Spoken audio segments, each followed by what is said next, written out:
Singapore, a tiny island with a big vision. The nation that rose from a third world status has transformed into a thriving metropolis today.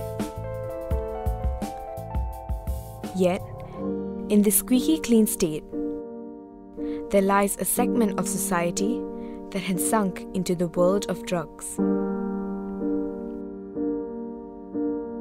1,805 abusers were arrested in 2010, 78 abusers less than the 1,883 drug abusers arrested in 2009. Even though there has been a fall, the number of repeat offenders has increased. The only way to reverse the situation is to rescue those lost to addiction and prevent others from ever falling into the trap.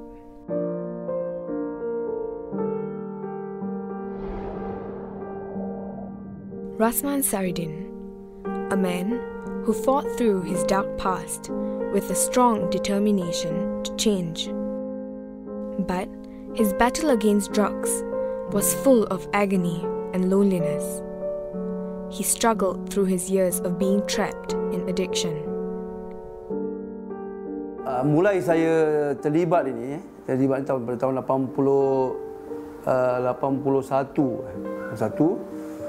Jadi daripada rokok, ganja, tablet, minum dalam proses 1-2 tahun sebelum saya terlibat dengan drugs, heroin.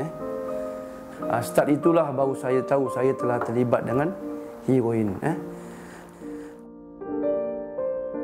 He needed more and more. He just couldn't get enough. Rasman was willing to do anything to feed his addiction. He resorted to crime, stealing valuable items and selling them off to pay for his drugs. Eventually, Rasman was caught red-handed.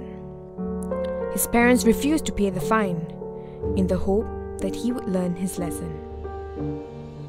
Pertama sekali apabila saya mendengar keluarga saya tidak mahu membayar saman pertama kali saya ditangkap, memang dalam perasaan saya merasa hampa dan keluar beberapa pandangan dalam fikiran saya bahawa keluarga saya tidak menyukai saya. Mereka membiarkan saya. Mereka dalam perasaan saya merasakan mereka ini tidak mengindahkan saya lah. Saya bercampur, berteman, bergaul dengan teman-teman yang mana mereka ini masih mengambil dadah.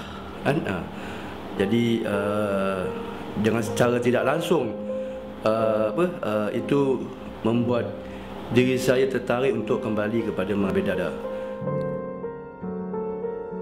Without positive influence from society, ex-drug addicts stray back into their dark ways.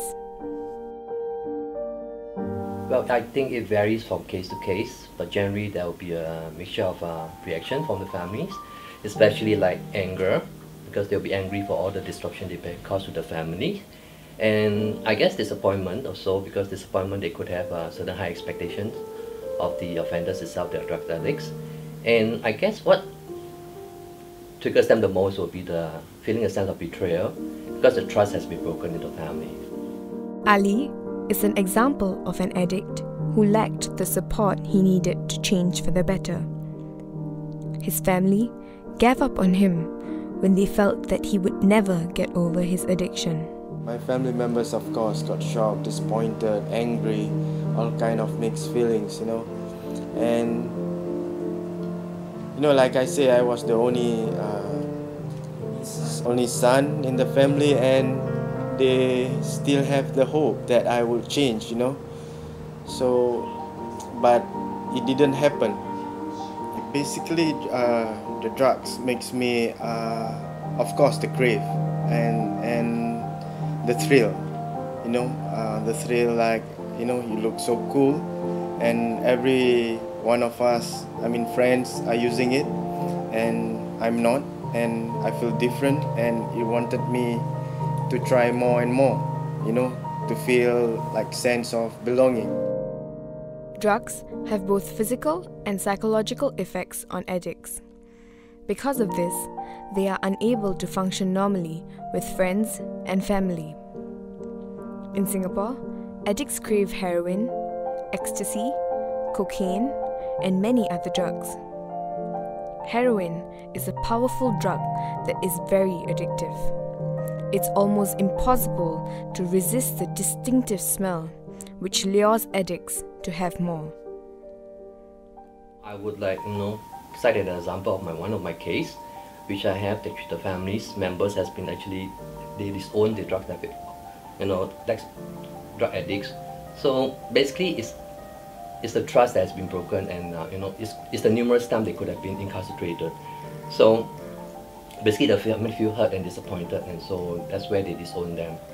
Basically, the lack of family support and love, and and also the difficulties in adjusting back to the communities and the social healthy communities, and basically also they also find difficulties in readjusting back to the society itself because of the possible discrimination, prejudice they may get from people outside, things like that. And also they don't receive positive peer support, and they also have low self-esteem of themselves.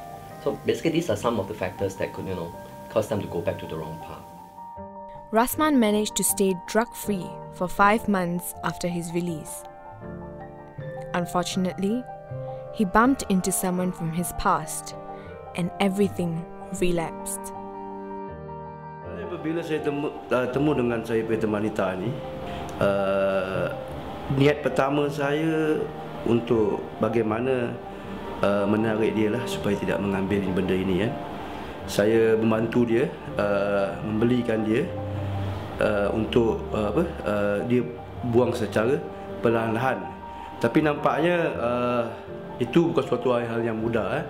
Dengan tidak secara langsung itu membuat saya terlibat baliklah. Drug addicts need to find an inner strength to resist the temptation of going back to drugs. It's a struggle they face before turning over a new leaf. Family is the most crucial support for these people who want to on the road of recovery, rehab, because it's a vital role that the family plays. It's through this family support that they get that helps them to give them the confidence, to break away from their drug addiction. And then for my case, I work with these families, and the initial step after he was being released from prison, when he went home, the family just locked him out, and then he felt that he's lost, he's just hopeless. So somehow, because we must understand, in this kind of work, counseling is a process. It cannot be an overnight, miracle that happens.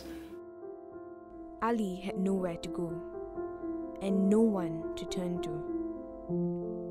He returned to seek solace in the only faithful companion he knew. My family reaction that time when I was the 4th time I was caught, so they give up, they surrender.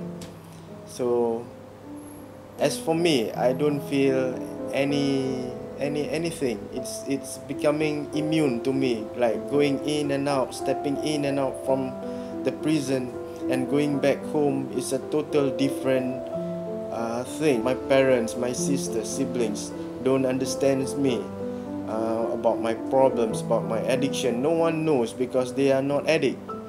And I feel and I felt there's no way I could handle these problems. So I telling myself that I can't change. So my life at that point of time is meaningless. Fear, emptiness, helplessness is become my way of life. The stigma of a drug addict stays with them long after they have left rehab. Family members feel embarrassed to associate or acknowledge them as they bring shame upon the family. The lack of awareness to the struggles drug addicts face leads to a social divide. These recovering addicts are pushed to the bottom of the social hierarchy, making it a challenge to break through the barrier of prejudice. The society treat us when they know that you are a former drug addict, they will look down on you, and basically there's no trust, and basically pinpoint on you on whatever things that maybe loss of items, maybe production is not going too smooth, and they always blame on the addicts. I can say society have the lack of information, have the lack of reaching out to the addicts, and it's very sad that you are a former or ex-addict, and that's where problems start. Rasman and Ali are just two cases in the sea of addicts seeking help after their brush with drugs. It's a lonely and painful journey to recovery, made even more taxing without society's support. Even though they have repeatedly relapsed, they have finally given themselves another shot at life. It's now time for society to decide if they indeed deserve that new lease of life.